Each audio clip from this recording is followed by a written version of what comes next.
Travailler moins profondément le sol, introduire plus de variétés dans ses rotations de culture, semer des couverts après avoir récolté sa culture principale, mais aussi associer des légumineuses qui fixeront l'azote pour en faire un engrais vert, des techniques d'un autre temps? Non, bien au contraire. Aujourd'hui, associer le non-labour à l'agriculture de conservation est une innovation dont on ne peut que tirer des bénéfices. C'est une technique qui permet de restaurer la vie biologique du sol d'une part et de recréer ce que j'appelle une biodiversité de surface.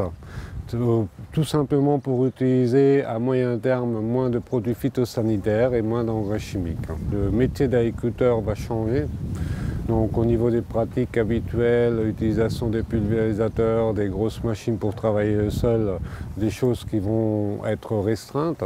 Donc il va travailler beaucoup plus avec l'agronomie, donc avec les rotations, la couverture du sol et beaucoup de légumineuses, et surtout en passant avec beaucoup moins d'outils et en utilisant beaucoup moins de traction. Les inconvénients, c'est une technique qui demande un peu plus de réflexion, de bon sens et de la patience pour la mettre en œuvre, puisqu'il faut 3 ans pour vraiment valoriser cette technique à l'optimum.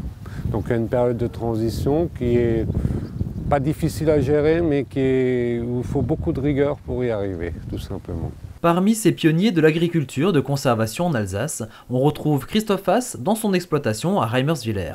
Ces cultures de maïs étaient sujettes à d'importants lessivages lors d'orages. Il cherche alors une solution de son côté, mais c'est en Lorraine qu'il trouvera la réponse à son problème. On était allé voir Jean-Luc Forler, qui lui nous avait présenté des agriculteurs lorrains qui sont dans un système qu'on appelle agriculture de conservation.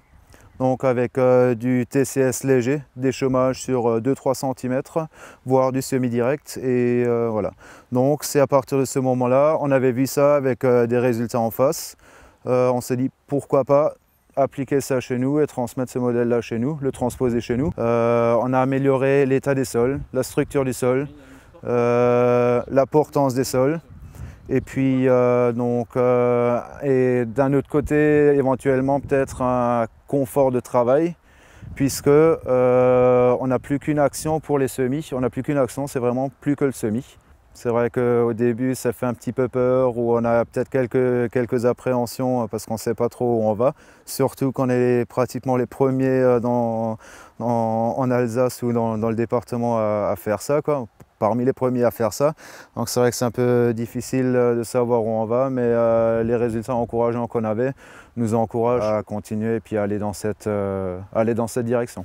Les exploitants qui optent pour l'agriculture de conservation sont encore rares, mais préfigurent de ce que sera l'agriculture de demain. Je pense qu'inévitablement, on va se tourner à l'avenir vers ce type de pratique. Les problématiques d'érosion, de coulée de boue, donc il faut retenir la terre, la fertilité agronomique des sols, la vie biologique du sol sont des enjeux à l'avenir qu'il va falloir maîtriser. La réduction de l'utilisation des produits phytosanitaires, la réduction de l'utilisation des engrais, ne plus être autant dépendant de toute l'industrie, mais utiliser ce qu'on a sous le pied et dans la main, c'est-à-dire le sol, c'est l'enjeu futur et c'est un challenge à mon avis très intéressant.